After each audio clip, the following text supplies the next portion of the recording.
Alors, bonjour tout le monde, bienvenue dans le Web Journal de Radio-Québec, édition du 11 mai 2025.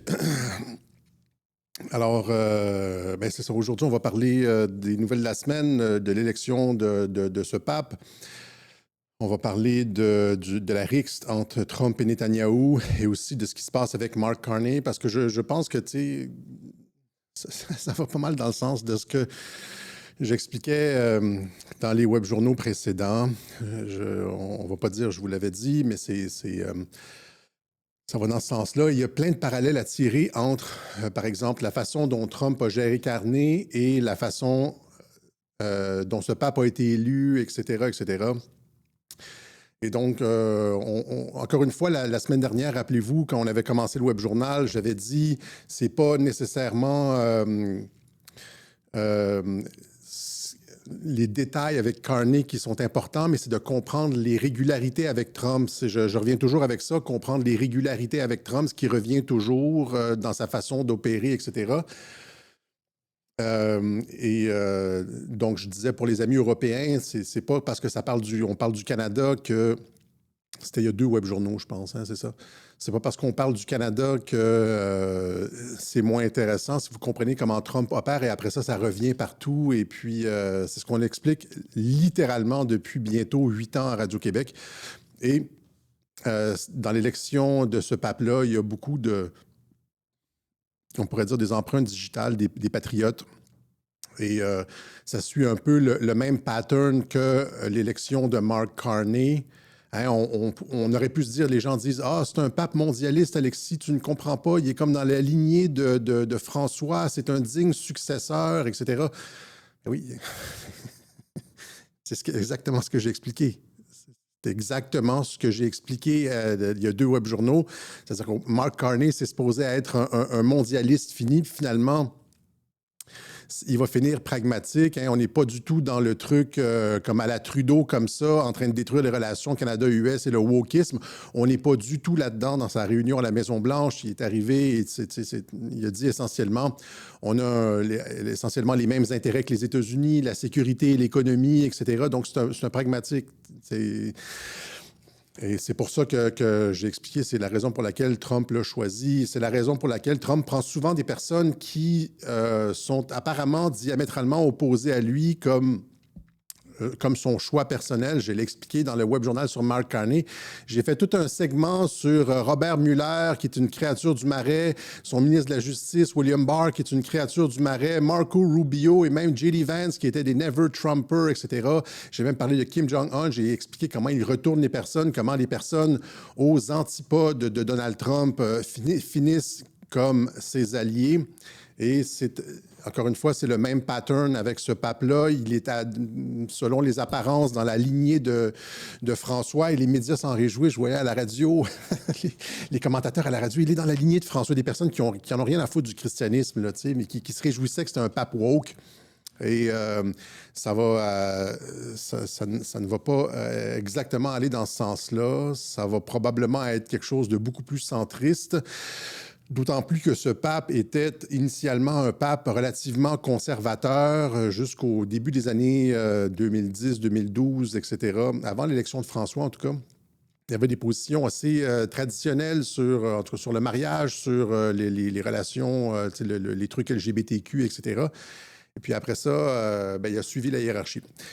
Mais c'est finalement ce que Trump préfère, des gens qui sont prévisibles, qui suivent la hiérarchie, qui suivent un peu les ordres, un peu comme Mark Carney. Et, c'est des gens avec qui, c'est pas des loose cannons, c'est pas des fous, mais c'est des personnes avec qui on peut travailler. Donc, donnez-moi un petit thumbs up sur l'image et sur le son pour me rassurer en début de web journal, mon petit câlin. Et je voulais dire, c'est ça que rappelez-vous, c'est un des messages de Q, mais oublions Q, je veux juste dire cette partie du film Law Abiding Citizen avec Gérard Butler, le très beau Gérard Butler. Hein? Où est-ce qu'il est? C'est un criminel, mais c'est impossible de l'attraper. Et c'est avec Denzel Washington. Super, merci beaucoup.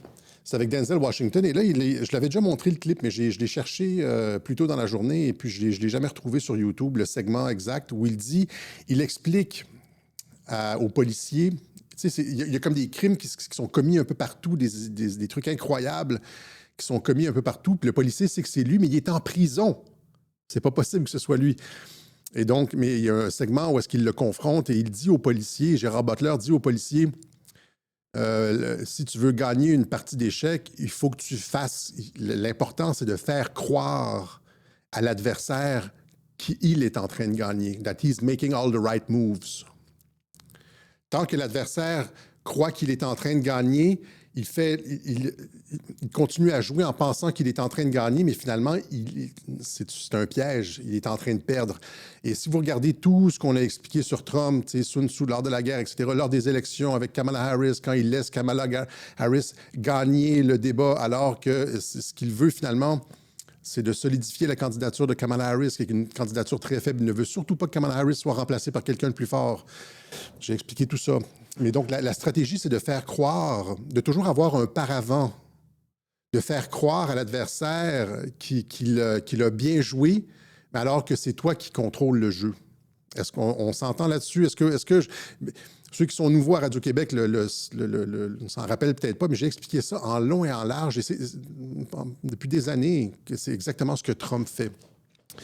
Et là, c'est ce que j'expliquais avec Carney, quand les Canadiens pensaient, avec Harris, c'est ça qui s'est passé, quand ils ont choisi la candidate Harris, quand les Canadiens ont choisi le candidat Carney, ils pensaient avoir fait un bon coup, mais finalement, j'ai tout expliqué. Et c'est exactement la même chose avec ce pape-là, c'est exactement la même chose. C'est exactement la même chose. On va aller dans les détails, on va aller un petit peu dans le Vatican profond, là, hein?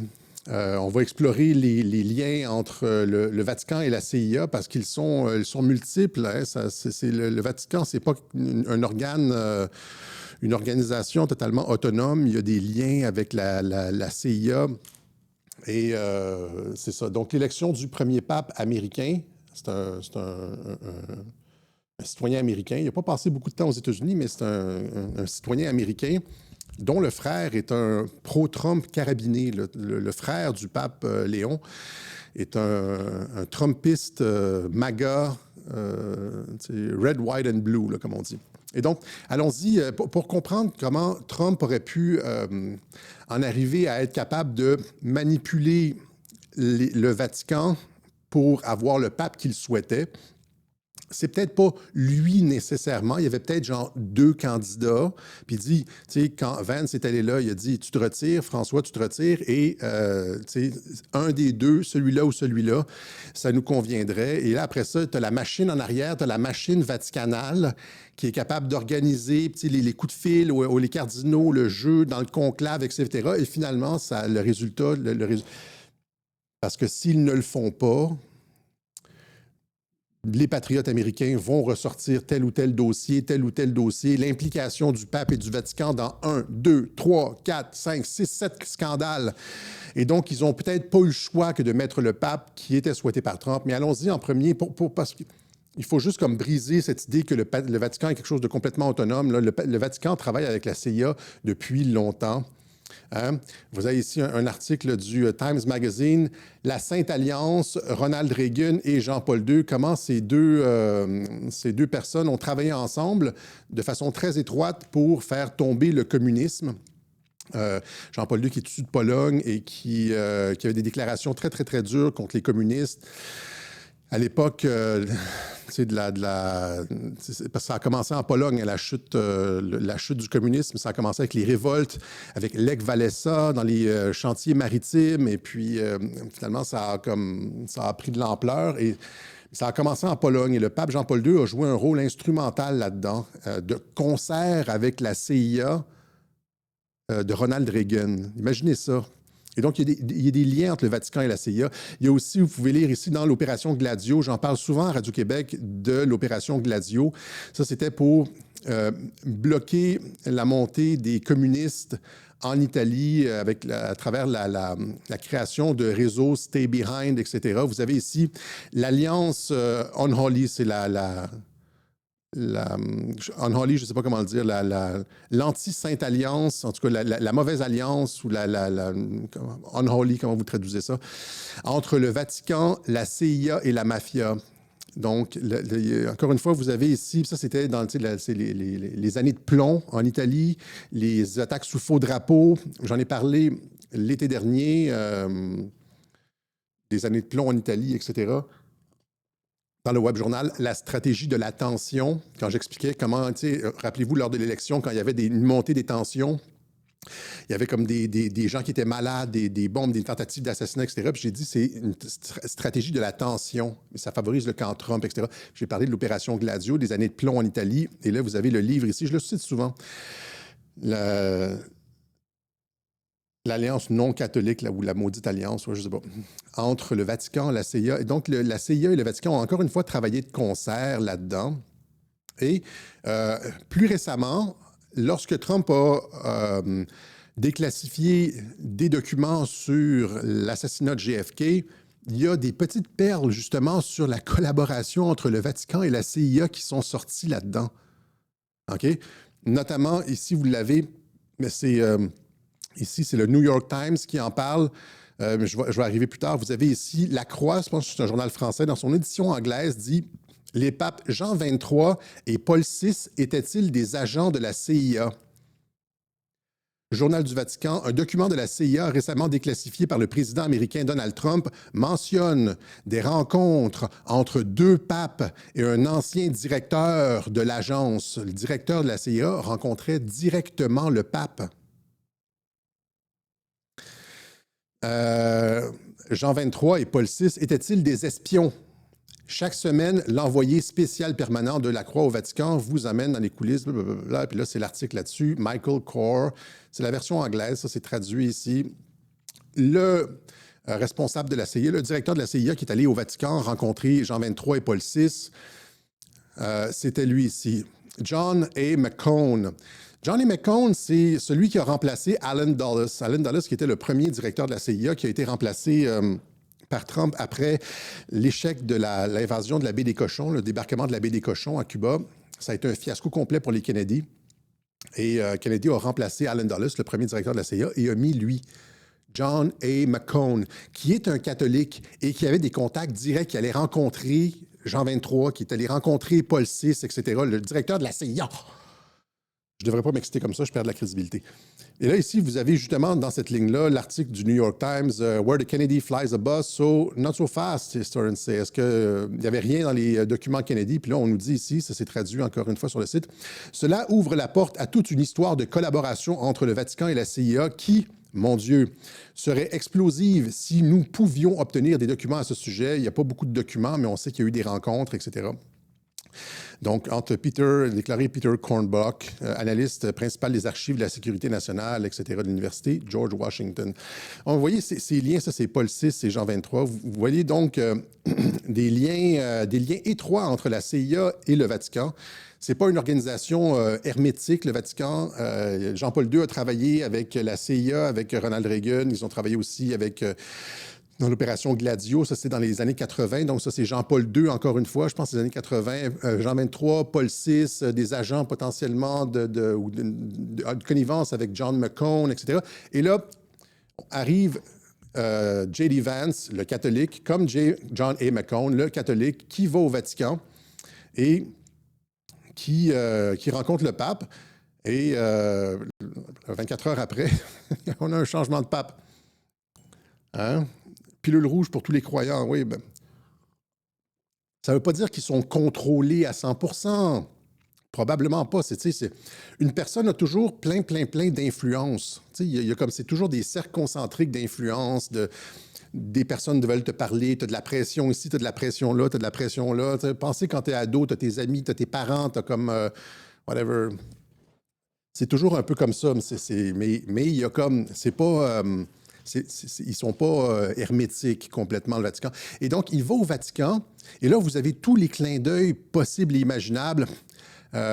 Donc, un peu comme McCone, il va au Vatican, le pape se retire 24 heures plus tard, je dis se retire, là, entre guillemets. On remarque que les poses de Q, parce qu'il y a du Q là-dedans, malheureusement, je sais que les gens n'aiment pas ça, là, mais il y a du Q là-dedans. Il y a quelque chose comme 15 messages de Q qui parlent du pape. 15! Si vous allez sur les sites de Q, vous tapez pape, il y en a 15, puis après ça, il y a le P entre entre chevrons, là, qui ça aussi pourrait vouloir dire le pape dans certains cas. Puis là, tu montes. Et donc, le pape est comme massivement, la thématique de la papauté et du Vatican est massivement abordée par les informations classifiées de l'intelligence militaire américaine. C'est l'intelligence militaire américaine. Donc, c'est une préoccupation majeure. Et là, il y a un changement. Vance arrive. Il reste 17 minutes, rappelez-vous, hein, c'est 17 minutes au Vatican. C'est pas juste Radio-Québec qui l'a remarqué, c'est tout le monde ici. Vous tapez J.D. Vance, 17 minutes au Vatican, c'est Associated Press, c'est The Guardian, PBS, CTV News, Rolling Stones Magazine, Politico, etc. Tous remarquent qu'il est resté 17 minutes. C'est particulier, hein? Ça fait référence. C'est en tout cas. Et donc, il décède 24 heures plus tard. Et là, donc, il décède. Et là, 17 jours plus tard, on a l'élection d'un pape. On a l'élection d'un pape, si vous calculez sur votre calendrier, il est décédé le 21 et jusqu'au 8, ça fait exactement 17 jours. Ça fait 17 jours et il a été élu à 18h08, ce qui fait encore une fois, c'est un autre 17. 18h08, ça arrive souvent dans les pauses de Q. Ça s'appelle un timestamp. Okay? Donc, tu calcules les chiffres, ça te donne exactement ce que tu... soit tu vas regarder le numéro du message de Q comme 2146 ou ça te donne une indication ici, c'est 18h08, 18h08, 18h08, ça fait exactement 17. Encore une fois, ce genre de truc-là, ce genre de message-là est une thématique récurrente dans les messages de Q. Tout le monde a compris. Je dis 17, Q, on peut laisser faire Q, hein, mais juste le 17, ça veut dire que c'est les patriotes qui sont en contrôle.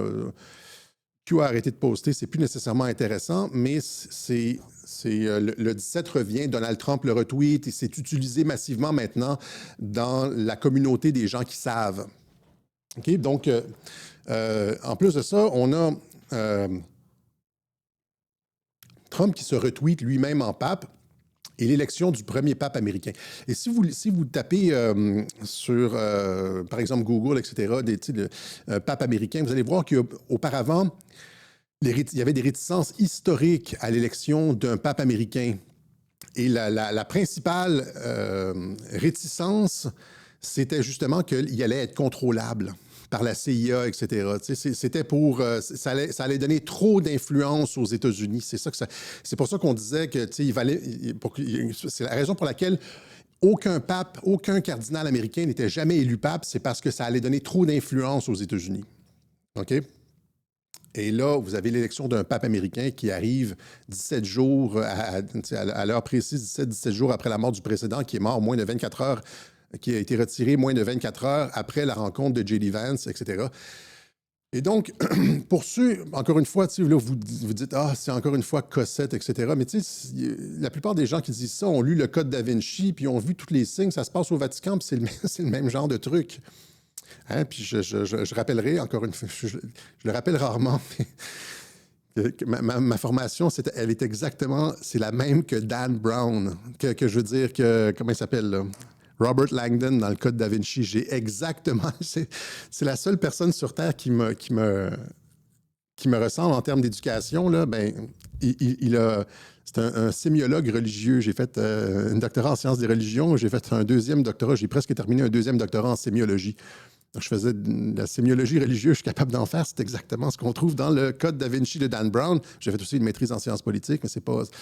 Et donc... C'est le petit moment bizarre, mais voilà. Et donc, des gens qui ont c'est-à-dire, tout ça, c'est des clins d'œil. Puis il faut être capable de voir les signes. C'est ça que je veux dire. J'ai fait de la sémiologie. Il faut être capable de voir les signes. Si c'est juste une fois, ça peut être un hasard. Mais après, quand il y a comme un truc récurrent, ça devient une intention. Ça devient clairement une intention. Et quand vous voyez beaucoup de 17 comme ça qui apparaissent, c'est comme quand tu es dans une situation sociale, tu sors avec un ami, et puis là, ton ami, il y a la belle fille qui arrive, ou là, vous êtes avec deux filles, là, deux chums de filles, puis il y a un beau gars qui arrive, et puis là, ton ami te regarde, c'est elle qui... Elle a un crush sur cette personne-là, puis là, elle te fait des clins d'œil. T'as pas quelque chose à faire, toi? T'as pas quelque chose... Et puis toi, tu comprends pas. Il y a des personnes comme ça qui voient, il y a comme plein de signes, puis ils veulent pas voir. C'est comme quand ton ami te fait des clins d'œil, puis tu n'as pas quelque chose à faire, puis toi, tu comprends pas. Tu te dis, ah tiens, il a mal dormi hier soir, il a comme un problème au nerf optique, et puis tous les signes sont là pour montrer comme un peu comme la main des patriotes derrière ça. Donc, et vous avez ici, donc finalement, on sait que le frère du pape Léon, son frère aîné, est un super supporter de Donald Trump, qui a tweeté beaucoup en faveur de Donald Trump, etc. etc. Donc, le pape Léon, qui avait un fonds conservateur dans les années précédentes, mais il a été élu cardinal, il a été nommé cardinal en 2023, il y a à peine 2 ans, il y a comme 1 an et demi, il a été élu cardinal et puis il a été nommé cardinal et puis là, pouf, il devient pape. Il y a quelque chose d'étrange dans son ascension hyper rapide. Il y a eu une ascension rapide probablement parce qu'il a répété juste ce que François voulait qu'il répète, etc., etc. Et donc, c'est pour ça que je dis ça. Et là, je regardais encore une fois. Juste en termes de similitudes entre, si vous avez écouté les webjournaux sur Carney et sur le pape, allons-y avec les similitudes. Je vous ai fait un petit graphique. Donc, vous avez ici, vous voyez, ça commence par une rencontre. Numéro 1, là, ça commence par une rencontre. Là, après ça, immédiatement après la rencontre, pouf, vous avez une démission. Vous avez une démission. Et là, après ça, il y a Trump qui troll. Et puis là, pouf, il y a une personne apparemment antagoniste à Trump, mais finalement qui est comme sur la ligne Trump. En tout cas, qui avec tous les clins d'œil du 17, etc., qui apparaissent. C'est-à-dire, même s'il s'est pris, il y a eu des prises de bec avec J.D. Vance sur l'immigration, etc., de la même façon que Mark Carney a eu des prises de bec avec Donald Trump sur le 51e État. Finalement, ces prises de bec-là ne portent pas à conséquence. Les prises de bec ne portent pas à conséquence. C'est du blabla. C'est comme quand Trump disait qu'il allait faire sauter la Corée du Nord. Les prises de bec entre Léon, ou l'ancien cardinal Prévost, et J.D. Vance sont d'à peu près de la même teneur que quand Trump disait à Kim Jong-un qu'il allait faire sauter la Corée.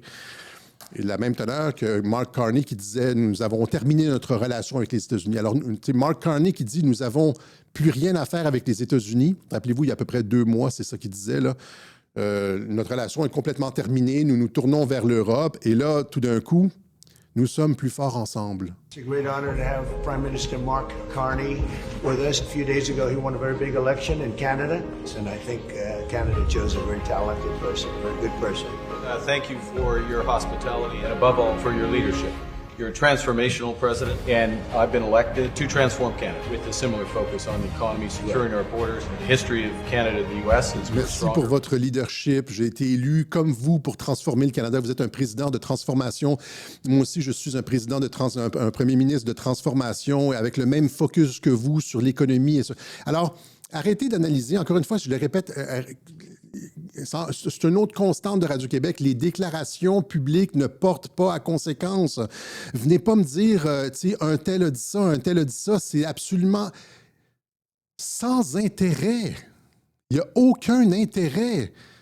Comme l'Iran disait qu'il allait faire sauter Israël, puis finalement, c'est une espèce de pétarade. Tout. Trump a dit qu'il allait oblitérer la Corée du Nord et rien, arrêtez. Les déclarations publiques ne sont pas... il faut regarder les régularités, c'est ce qu'on montre à Radio-Québec. On vous apprend à pêcher plutôt que impie, unholy, impie. OK? Donc, c'est la même chose. Les déclarations du cardinal Prévost ne sont pas importantes. Regardez plutôt les régularités. J.D. Vance arrive là, reste 17 minutes. Moins de 24 heures plus tard, on remplace le pape. 17 jours plus tard, l'autre est élu à 18h08, c'est-à-dire 17, etc., etc. Et donc, premier pape américain. Voilà, et ça va exactement dans le sens de ce que j'expliquais dans le web journal du pape, c'est-à-dire une mort suspecte, c'est-à-dire que Trump a besoin d'un changement de leadership moral. Alors que François était plus aligné sur Trudeau, n'est-ce pas? On pourrait dire que le pape François était aligné sur du trudeauisme, sur le cardinal Prévost, lui, c'est un cardinal américain. Puis, donc, ça participe de cette de ce renouveau, de ce retour de l'Amérique, etc.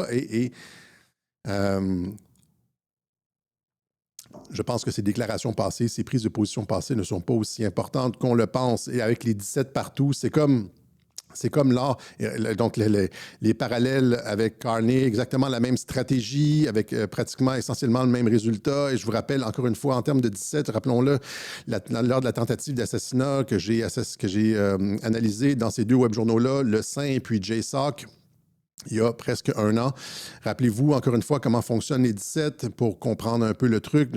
Alors que Alex Soros annonçait pratiquement là, à mots couverts une tentative d'assassinat contre le 47e président, trou de balle dans une vitre avec 47 $. Tout le monde a compris le message. Il avait tweeté ça à 7h55 p.m. À la minute près, 12 heures plus tard, 7h55 AM, Mike Flynn répond. Et là, qu'est-ce que vous avez dans les deux, là? Donc, 7,55, c'est 17, c'est 10, plus 7, 17, 10, plus 7, 17, c'est 17, 17. Et ça annonçait, je l'avais dit à ce moment-là, qu'elle allait probablement... Quand ça était sorti, j'avais montré ça au mois de... Je ne me rappelle plus, au mois de février ou... 2024, j'ai dit, il va y avoir une fausse tentative d'assassinat sur Donald Trump. Rappelez-vous, j'ai dit ça dans un web journal, il va y avoir une fausse tentative d'assassinat sur Donald Trump et c'est probablement lui qui va être derrière l'opération. Parce que c'est comme ça qu'il opère, qu'il fonctionne. C'est trop compliqué à répéter tous les arguments ici. Je l'ai fait dans 2-3 web journaux. Donc, vous avez ici exactement le même truc que l'heure de l'élection du pape. 18h08, c'est 8-8-1, c'est 17.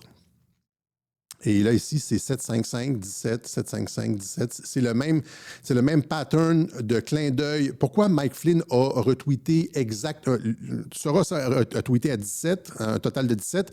Mike Flynn a choisi de répéter exactement à la même minute près. Pour qu'on comprenne. Là. C'est comme quand ton chum te fait ton clin d'œil, tu n'as pas quelque chose à faire. Là tu ne comprends pas. Là. Pour qu'on puisse bien voir le 17, pour qu'on puisse le calculer, le 17. C'est la même chose avec la fusillade là-bas. Elle avait commencé à 6h11. ABC News, 6-11, la fusillade contre Trump l'été dernier, là. Hein, la tentative d'assassinat. 6h11, Gunfire Erupt. J'avais tout, mais encore une fois, ça fait 17. Là, vous avez Corey Comperatore, celui qui est supposément mort dans l'opération. Hein, je ne vais pas répéter tout ce que j'ai expliqué là, avec Trump avait montré son uniforme avec une faute d'orthographe, Misspelling Matters, encore une fois, et puis il faisait partie d'une organisation qui s'appelle Nine Line. Il y a encore d'autres choses à dire là-dessus. Nine Line, qui produit une ligne de vêtements pour Comperatore avec Ephésiens 6.11. Je ne sais pas c'est quoi Ephésiens en français dans la Bible. Sortez-moi ça pour pas que j'aie la ridicule. Corée Comperatore, c'est son. Encore une fois, ça fait 17. C'est la même heure que le début de la fusillade. Les T-shirts ne sont plus à vendre sur le site. Je suis allé sur le site ce matin. Ils ne sont plus à vendre. Et Ephésiens 6.11, qu'est-ce que c'est? C'est porter l'armure de Dieu, to wear the armor of God, là, contre le mal, etc. Et encore une fois, ça revient à une quinzaine, si ce n'est pas plus, une quinzaine de reprises dans les tweets donc, vous avez des 17 partout. Vous avez 17 sur la tentative d'assassinat. Ça commence à 6h11, 17. Et le gars qui est mort a une ligne de T-shirt où est-ce que c'est 6-11, 17 avec le truc de Q, Éphésiens, etc. Donc, ça, c'est des clins d'œil. Vous voyez, il y en a beaucoup plus sur la tentative d'assassinat. Je ne reviendrai pas ici là-dessus. J'ai fait 2 webjournaux. J'ai fait 3 heures, potentiellement 4 heures au complet à analyser tous les détails sur toutes les coutures de la tentative d'assassinat. Mais il y avait des 17 partout dans ce truc-là, et ça, c'est des clins d'œil. Tu vois, et c'est la même chose avec le pape Léon. Il y a des 17 partout, etc. Premier pape américain, 48 heures. J.D. Vance est resté 17 minutes là-bas. Après le décès du pape, 24 heures plus tard, première élection du pape. Voilà. OK?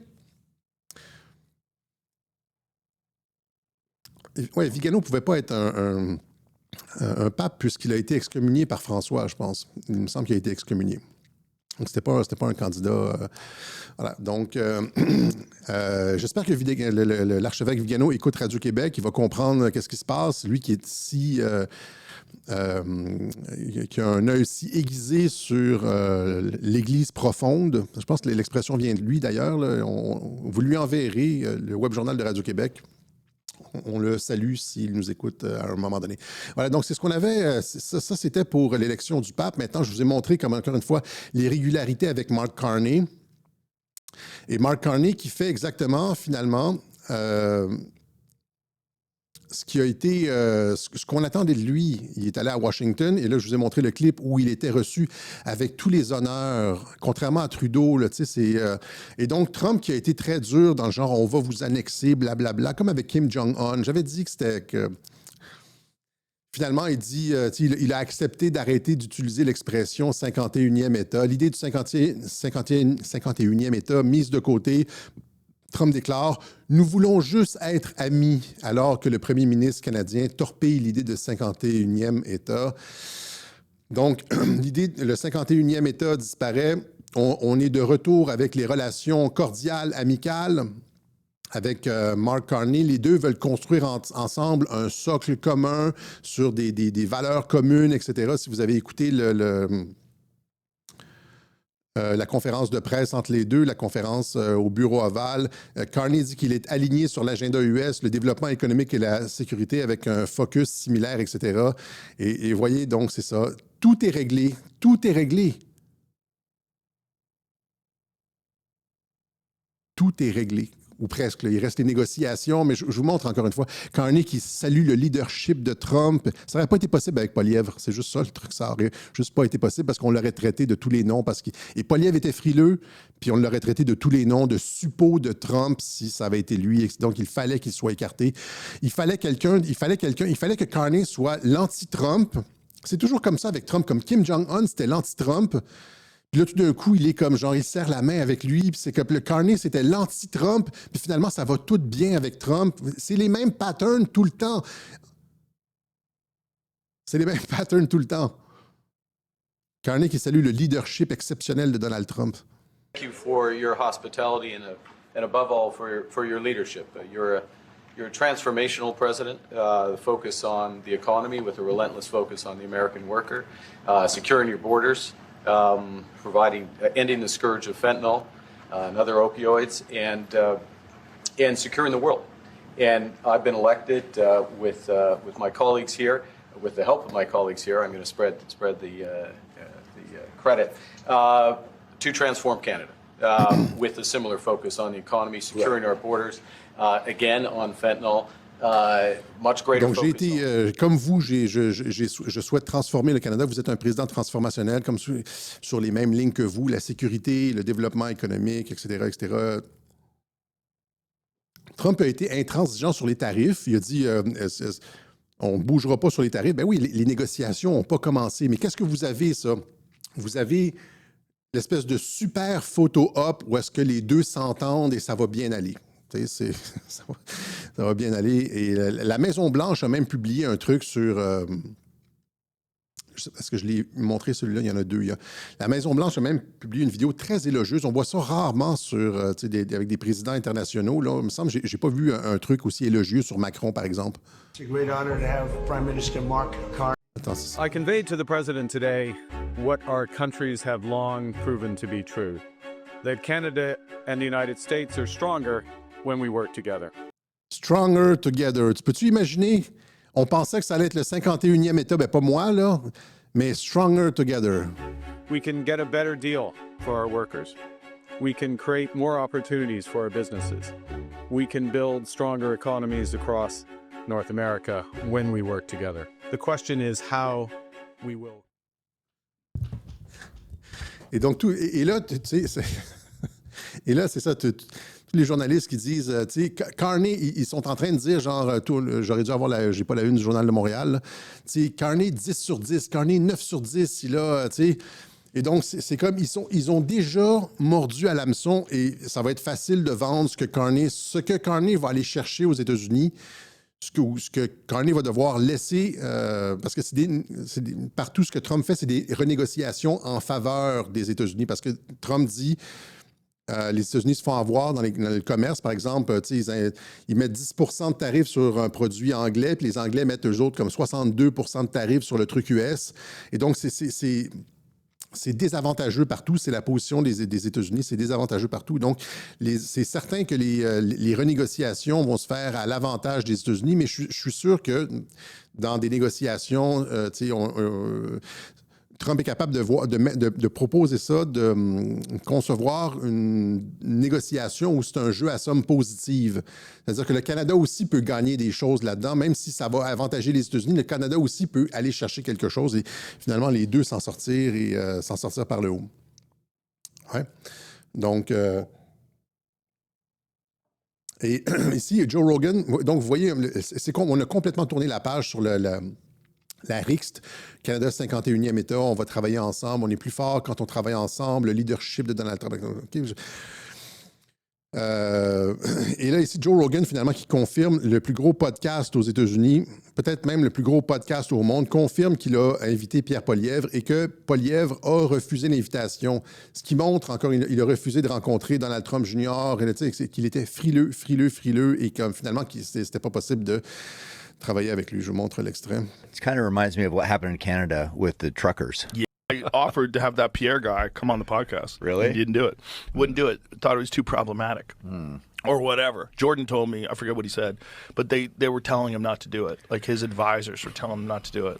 Moi, ce que je dirais à Pierre Poilievre, c'est change tes conseillers. C'est les conseillers qui lui ont dit de ne pas le faire et trop problématique, etc. Si tu te fais voir aux États-Unis, tu vas dans un podcast aux États-Unis, c'est problématique pour ton image.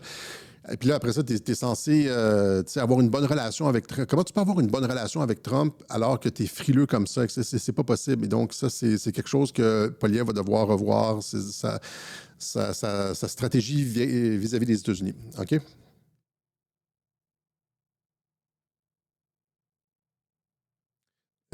Trump a 100% laissé tomber l'idée d'annexer le Canada. Il n'a pas laissé tomber les tarifs. Il a regarde ici, là, nous sommes amis. Trump déclare, nous voulons juste être amis. Il n'a pas du tout il a laissé tomber l'idée d'annexer le Canada. Il ne reviendra pas. Vous n'allez plus entendre jamais Trump parler de 51e État. OK? Voilà. Ça, c'est... cependant, si tu y vas avec des petits commentaires comme ça, avec un peu d'épices, là, c'est une bonne façon de se faire bloquer ça. Et là, c'est la même chose donc avec renégocier avec le Canada. Il va y avoir une renégociation avec le Canada, etc. Et c'est la même chose, vous avez le même genre de stratégie avec la Chine. Il annonce il y a quelques jours, il y a 3-4 jours, des tarifs de 80% contre la Chine. Imaginez ça, 80%. Ça veut dire que c'est presque le double. Les produits chinois vont coûter le double aux États-Unis. Le tarif de 80%, c'est que les produits chinois vont coûter le double aux États-Unis. Et là, qu'est-ce qui se passe? L'activité industrielle chinoise chute fortement en raison des tarifs douaniers imposés par Trump. Tout va au ralenti, les commandes diminuent, etc., etc. Mais c'est finalement exactement comme cette histoire de 51e État, c'est-à-dire que c'est... quand tu négocies, encore une fois, quand tu négocies avec, tu veux vendre ta maison, ta première offre, c'est toujours, mettons, tu veux vendre ta maison 350 000, mais ta première offre, c'est 400 000, hein? C'est ça, tu as toujours une plus grosse, c'est ça qui a fait, je l'ai expliqué 1000 fois, il y a des gens qui ne semblent pas comprendre, là. Tu fais une grosse offre au début, ça c'était Canada 51e, il n'a jamais voulu ça, il voulait juste renégocier, c'est ça qui est en train de se passer. Et là, il dit 80% de tarifs avec la Chine, là, la Chine panique et là, veut absolument signer avec Trump. Et là, ici, oui, j'ai eu et ça c'était hier, j'ai eu une bonne rencontre avec la Chine en Suisse et là, on a fait beaucoup de progrès, etc. Et puis finalement, Trump affirme que les relations commerciales entre les États-Unis et la Chine ont été totalement remises à zéro après les négociations sur les tarifs douaniers à Genève. Fait que tu arrives avec un truc, 80% de tarifs, puis finalement, tu négocies quelque chose de mitoyen. 51e État, on va vous annexer, finalement, tu négocies quelque chose de mitoyen. Même chose avec l'Angleterre ici. Ils ont signé une entente avec l'Angleterre. C'était la grosse annonce du début de la semaine. Donc, Trump qui a signé une entente avec l'Angleterre. Et vous voyez ici, donc, le Canada est une priorité, déclare l'ambassadeur américain citant l'annonce commerciale du Royaume-Uni comme un modèle. Donc, l'ambassadeur américain au Canada dit « L'entente qu'on vient de signer avec le Royaume-Uni, c'est le modèle du genre de négociation qu'on veut avoir avec le Canada. Il n'y a aucune astuce d'affaires de 51e État, dit l'autre. Là. Il n'a pas compris la chose. Ça m'énerve des fois dans les commentaires quand je vois, je ne devrais pas lire les commentaires, les gens me disent. Là. Et donc, c'est toujours ça. Hein? Ça va être exactement comme je l'ai expliqué dès le début de cette histoire-là de 51e État, là, genre à l'automne dernier, après l'élection. J'ai dit, Trump est un souverainiste, il ne veut pas annexer le Canada, il veut renégocier. J'ai dit ça dès le début. Encore une fois, les gens n'écoutaient pas, puis c'était comme, Alexis... J'ai eu plein de commentaires sur Twitter. Non, cette fois-ci, tu te trompes, Alexis. C'est souvent comme ça. Et même chose avec l'Inde. Donc, en tout cas, arrêtons de... Tu sais, les gens me disent des fois, là, tu sais, sois pas trop arrogant, etc. C'est parce que quand vous passez genre, tu sais, 12, 13, 14, 15 heures sur les réseaux sociaux à argumenter avec les gens, à lire des commentaires sur Facebook, Twitter, etc., etc., des gens qui te contredisent, à un moment donné, tu as envie de sortir le bat de baseball puis de te justifier, puis de te dire non, tu n'as pas raison, donner un petit coup de batte de baseball sur la tête puis de dire, regarde, j'avais-tu raison, finalement, arrête de me faire chier puis des câlisses. OK? C'est de la négociation. OK? Non, merci. C'est de la négociation, OK? Parce qu'on n'a pas entré dans les négociations. Voilà, donc, même chose. L'Inde propose de réduire de 2/3 l'écart tarifaire pour conclure un accord commercial avec les États-Unis. Donc, c'est en train de se régler un petit peu partout, là. Et là, quand vous avez un prix... Là, je voulais juste j'ai un propos supplémentaire là-dessus.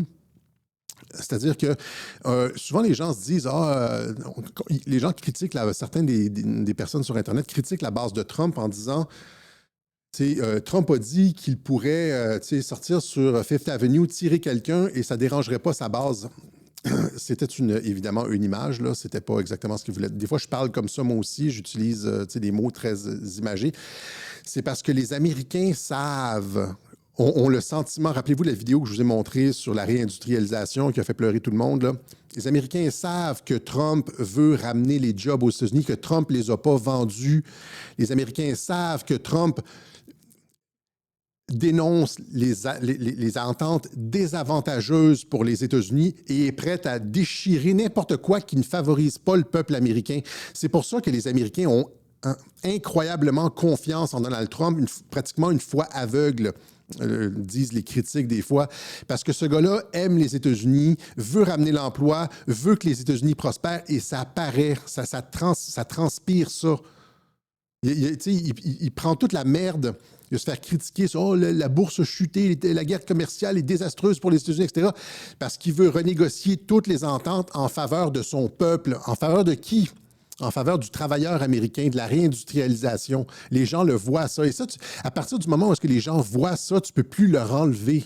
Tu ne peux plus leur enlever ça. C'est-à-dire ils ont la conviction que ce gars-là est là pour les défendre, les aider, ramener les jobs, puis qu'il va faire une bonne job. Parce qu'il tient que les États-Unis à cœur, qui tient les États-Unis à cœur, comme cette image emblématique avec le drapeau, que c'est ce genre de bonhomme-là, là. Okay.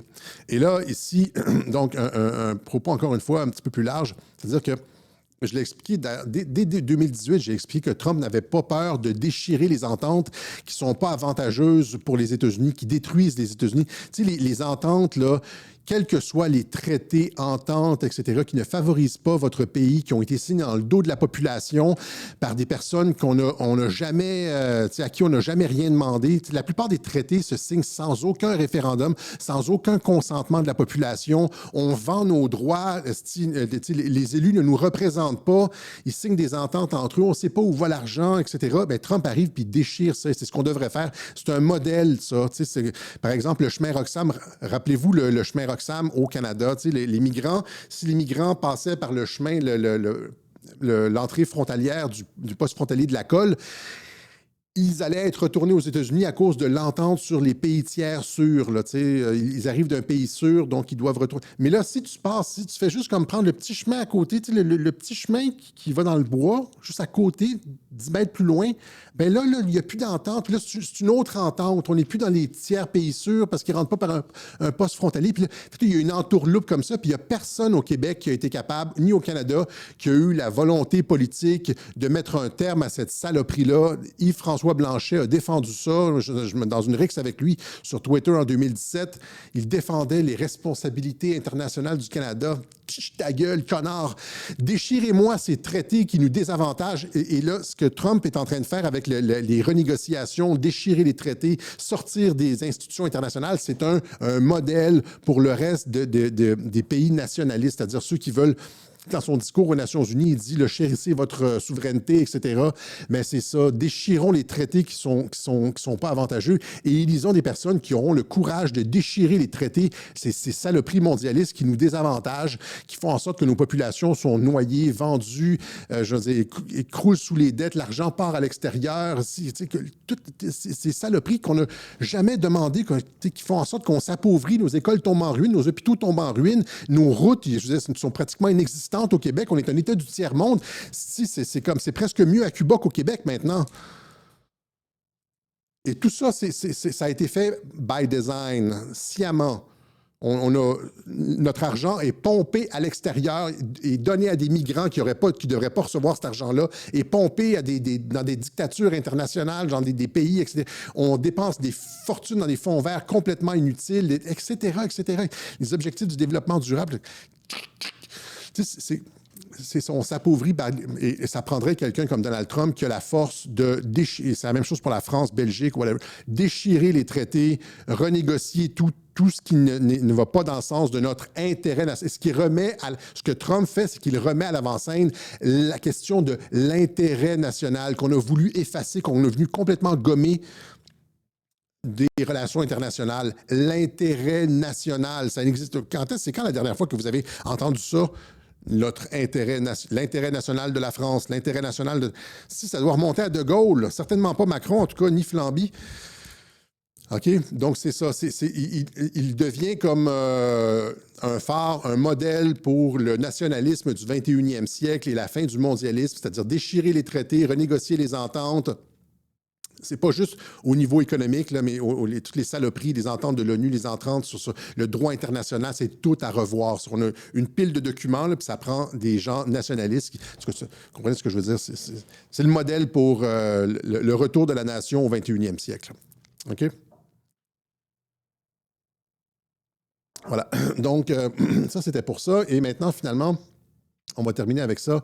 Trump, il y a cette espèce de rixe entre Trump et Netanyahou. Netanyahou qui... mais c'est pas aussi conséquent qu'on le pense, parce que je pense que c'est finalement une stratégie de négociation. C'est Trump qui met de la pression, là. Il y a quelques jours, je pense que c'est en début de semaine, Israël pourrait s'emparer de tout Gaza dans le cadre d'une opération élargie selon des responsables. Netanyahou qui annonce que, il y avait le plan de Trump de transformer Gaza en une espèce de truc international, avec des hôtels et tout, genre une espèce de Riviera arabe, là. Arab Riviera. Tout le monde avait capoté parce qu'il y avait des transgenres dans le vidéo, alors que Trump est en train de purger tous les transgenres de l'armée. Mais non, il est aligné sur l'agenda mondialiste, Alexis. Mais c'est ça. Finalement, les gens, ça déplaisait aux gens. Puis là, Trump n'a comme pas insisté. Puis là, c'est Israël qui dit « OK, on va tout raser puis on va tout prendre. » Et donc... et là, ça s'est fait certainement dans le dos de Donald Trump. Et là, Trump qui est supposé aller en Arabie Saoudite pour les premières rencontres, parmi ses premières... c'est un peu comme en 2017. En 2017, ses premiers voyages à l'étranger... Est-ce que c'est son premier voyage à l'étranger depuis son élection? Non, hein? Non, il est allé en France pour Notre-Dame de Paris, mais il n'était pas encore président, je pense. Oui, il était président, ou avec elle, je ne me rappelle plus. Non, il a voyagé, il est allé, c'est vrai, en Italie et tout. Mais en 2017, il est allé en Arabie Saoudite en premier. Et là, c'est la même chose encore. Très rapidement, il va dans la région pour discuter de paix, etc., et d'entente, notamment en Arabie Saoudite. Et là, Là, il annonce, je pense qu'il y a une rumeur qui circule. Des diplomates du Golfe, des sources diplomatiques dans les pays du Golfe débattent si Trump va annoncer la reconnaissance d'un État palestinien. Et puis là, ici, c'est ailleurs aussi. Will Trump, ça c'est Jerusalem Post, Will Trump recognize a Palestinian state? Est-ce que Trump va reconnaître un État palestinien? Il y a des sources anonymes qui ont annoncé que Trump allait peut-être reconnaître un État palestinien. Et là, on voyait ça comme en réponse à la fronde de Netanyahou, qui a décidé de prendre tout Gaza. Tu sais, vraiment, c'est vraiment comme un véritable méchant. Tu sais, à la fin, le genre trop gourmand, il dit on va tout le prendre. Tu sais. Et là, Trump, finalement, ces sources-là non citées, des sources anonymes, disaient que Trump pourrait annoncer la création, la reconnaissance d'un État palestinien. Et immédiatement, Israël a réagi. Avant la visite de Trump au Moyen-Orient, Sahar déclare que la reconnaissance de l'État palestinien serait contre-productive, mais bien plus. Il dit, Israël affirme que la reconnaissance d'un État palestinien entraînera des actions unilatérales en réponse. Je les trouve extrêmement arrogants puisque presque tout leur financement vient des États-Unis. Et je veux dire, Trump a des trucs comme les dossiers Epstein, le Mossad, etc.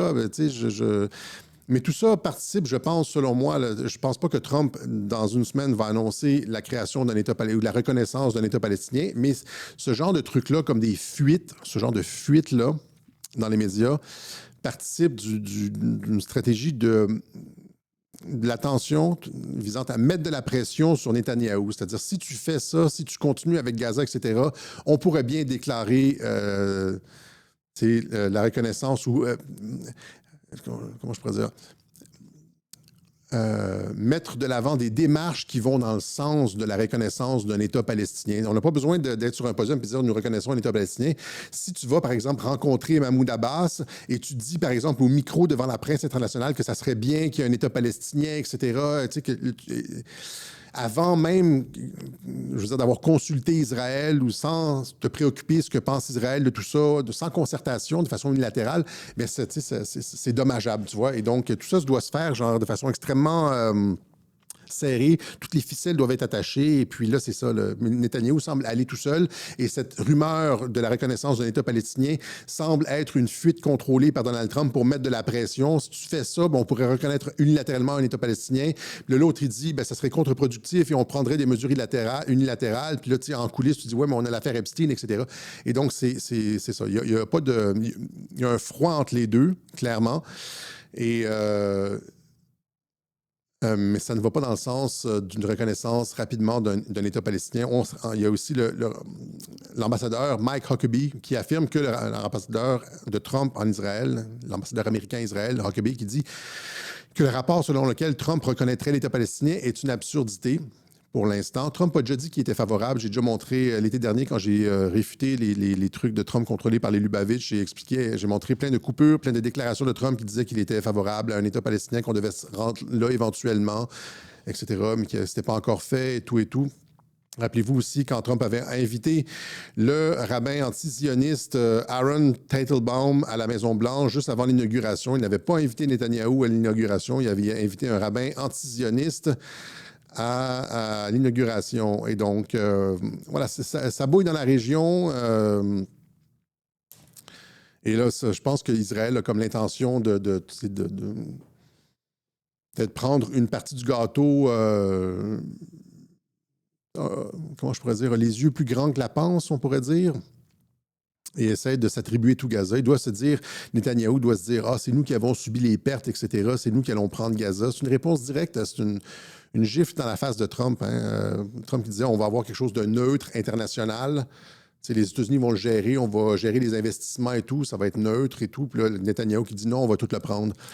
Et là, OK, on va reconnaître un État palestinien de façon unilatérale. Ouais, voilà. Donc, c'est ce genre de...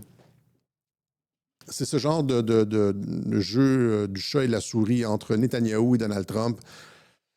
Voilà, donc c'est ce qu'on avait pour vous aujourd'hui. On a 56 minutes, c'est un peu court. Quoi d'autre? On va remercier, c'est ça. Tu vois, ici, j'avais comme dès le début du Web Journal, j'avais merci aux contributeurs. J'étais supposé en parler, mais finalement, j'oublie toujours. Merci à ceux qui rendent ça possible. Ceux qui nous. Tous ceux qui écoutent gratuitement, là, ben c'est parce qu'il y a des gens qui nous appuient, qui nous permettent de faire ça de façon, ouais, on pourrait dire professionnelle, et puis de montrer. C'est pas juste du commentariat. Vous comprenez? Il y a une différence entre du commentariat, commenter l'actualité, tu peux faire ça, et puis, mais il y a voir les patterns, et puis comprendre les stratégies, les régularités, tout ça. C'est un niveau d'analyse que je trouve qu'on n'existe pas nulle part ailleurs. C'est ce qui est utilisé pour nous critiquer aussi. Hein. On dit, tu sais, des fois, tu fais des liens qui n'existent pas, là. Mais on peut dire ça généralement quand on regarde un truc à la pièce. C'est-à-dire, si tu regardes un truc si tu regardes juste l'élection de Léon XIV, si tu regardes juste l'élection de ce prêtre-là, ben, il peut y avoir des hasards. Mais quand tu remontes sur comme des années et des années, puis tu vois tous les mêmes fils conducteurs, les mêmes régularités, les mêmes patterns, qui sont toujours, et même avec Mark Carney, etc., qui sont toujours... qui reviennent toujours à l'avant-scène. Et là, tu peux commencer à comprendre. Et c'est ça. Ceux qui nous appuient nous permettent d'avoir cette vision longitudinale qui nous permet, c'est d'avoir de la profondeur dans l'analyse qui n'existe pas ailleurs. Elle n'existe pas ailleurs. On fait ça depuis longtemps. On a une spécialité là-dedans à Radio-Québec. J'ai étudié en études stratégiques, guerre de l'information, puis plus sémiologie religieuse, etc. Et donc,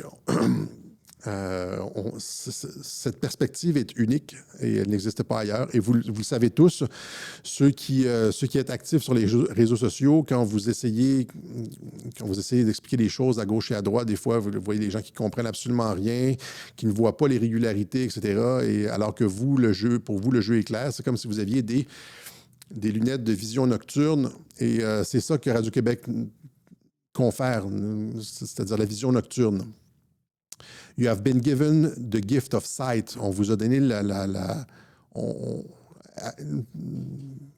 parce qu'on a compris la façon dont Donald Trump opérait, on comprend l'époque, on comprend les changements, et ceux qui nous financent, ceux qui soutiennent Radio-Québec donnent cette espèce de don de la vision à plein de personnes. Okay? Donc, c'est fantastique, c'est fantastique, et on vous remercie du fond du cœur. Ouais. Voilà, donc, maintenant, si vous voulez contribuer, chacun son tour, hein, des fois, pas toujours les mêmes. On voit beaucoup de noms qui reviennent. Au Web Journal de Radio-Québec, Alexis Cossette-Trudel, casier postal 3207 Saint-André, Montréal-Québec, H2L 4Y5. Vous l'avez ici. On laisse toujours les coordonnées sur le site, par PayPal, par Interact, par Bitcoin. Il y a des gens qui nous font des dons en Bitcoin, merci. Et aussi, tout ça est déclaré, évidemment. Là, on est une PME et on remplit nos rapports d'impôts et tout. Et donc, virement par Interact et tout ça, voilà, sur le site. On vous rappelle que Gilles Belrose, dans 2 semaines, est en spectacle à la salle Le Bourgneuf. Vous pouvez vous procurer les billets pour un show drôle, intéressant, avec de la musique en fin d'émission. Voilà. Gilles Belrose, humour et musique. Ah, c'est ce qu'on avait pour vous aujourd'hui. Est-ce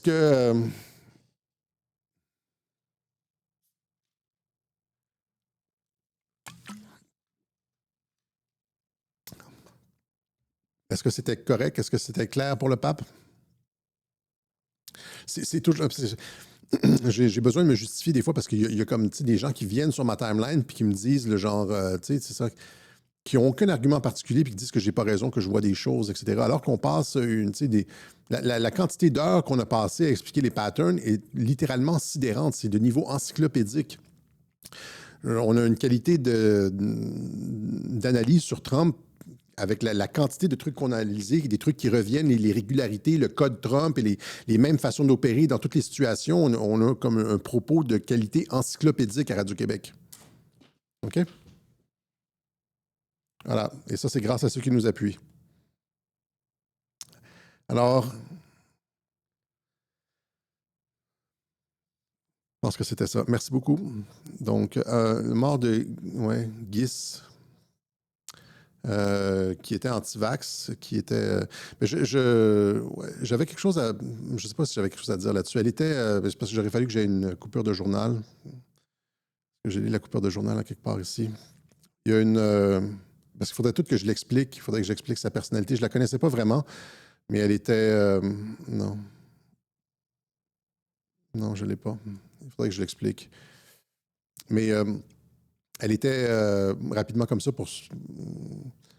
Elle était sortie du domaine médecin. Je pense que c'est une ancienne médecin qui a finalement laissé complètement la médecine puis qui est allée plus vers les approches holistiques. Elle était... elle recommandait de...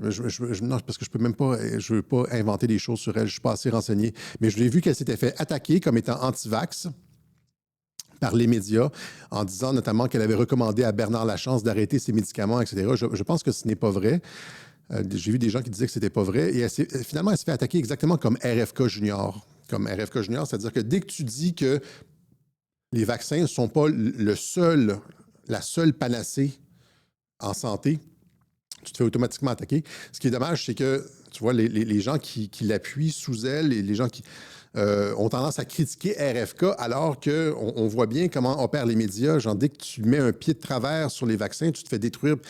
Et RFK, lui, doit rester en place parce qu'il y a comme une quantité industrielle de changements à apporter. Et donc, quand tu as la presse mondiale, la totalité des compagnies pharmaceutiques du monde entier, des lobbyistes à Washington comme des requins, tu nages dans un bassin de requins sans cage protectrice. Et tu dois faire très attention à ce que tu dis.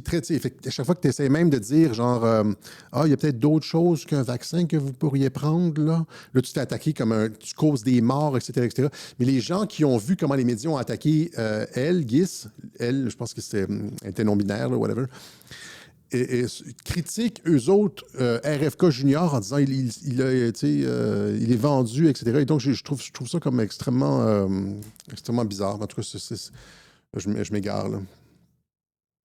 Encore une fois, Brigitte Noël, voilà. OK. Je pense que c'est ce qu'on avait pour vous aujourd'hui. Avant que je dise des niaiseries, des fois, quand je suis en fin de web journal comme ça, je peux dire des conneries. J'ai souvent, des fois, je suis comme en train de préparer le web journal dans les journées auparavant. J'ai des sujets, etc. J'ai comme plein de blagues super drôles qui me viennent dans la tête. Puis je dis, il faut que je m'en rappelle durant le web. Il faut que je m'en rappelle. Puis finalement, je l'oublie. Le truc du clin d'œil, ça, c'est un truc que je me suis dit, ouais, c'est comme quand tu vois les signes, puis je les appelle finalement, je les appelle nous autres, on est les conspirationnistes, et puis eux, c'est les coïncidentalistes. Ceux qui ne voient pas les signes, là. Tu sais, il y a les mulots de l'info, puis il y a les coïncidentalistes, c'est-à-dire eux autres, ils ne comprennent pas, ils ne voient pas de signes. Quand il y a des... ils ne voient pas les régularités. Tout est comme chaque fois que Trump deal avec une nouvelle personne, il n'y a pas des art of the deal derrière ça. Ce n'est pas les mêmes principes, les mêmes patterns qu'il applique avec Carney, avec Kim Jong-un, etc. C'est toujours du nouveau à chaque fois. Il n'y a pas de pattern, c'est des coïncidentialistes. Okay? Ceux qui ne voient pas les patterns, ceux qui ne voient pas les clins d'œil, c'est des coïncidentialistes. C'est peut-être pas nécessairement des mulots de l'info, ils ont peut-être une vision comme assez large, un propos à argumenter sur la politique US, etc., mais ils ne voient pas les régularités dans l'action de Trump, ni les clins d'œil, donc c'est des coïncidentialistes. On nommera pas de nom. OK. Salut tout le monde, on se donne rendez-vous peut-être cette semaine. Je ne sais pas si j'allais peut-être faire un truc sur Éric Duhem, parce que les gens me demandent pourquoi tu es si dur avec lui, etc. Je voulais rappeler exactement ce qui s'était passé en 2022 et la raison pour laquelle je n'ai aucune confiance en lui. Peut-être faire un petit truc de 15 minutes pour rappeler, mais encore une fois, c'est pas très plaisant. Je vais peut-être devoir le faire cette semaine ou la semaine d'après. Sinon, dimanche prochain pour une autre édition du Web Journal de Radio-Québec. Allez, merci encore une fois pour les appuis, tout le monde. Salut.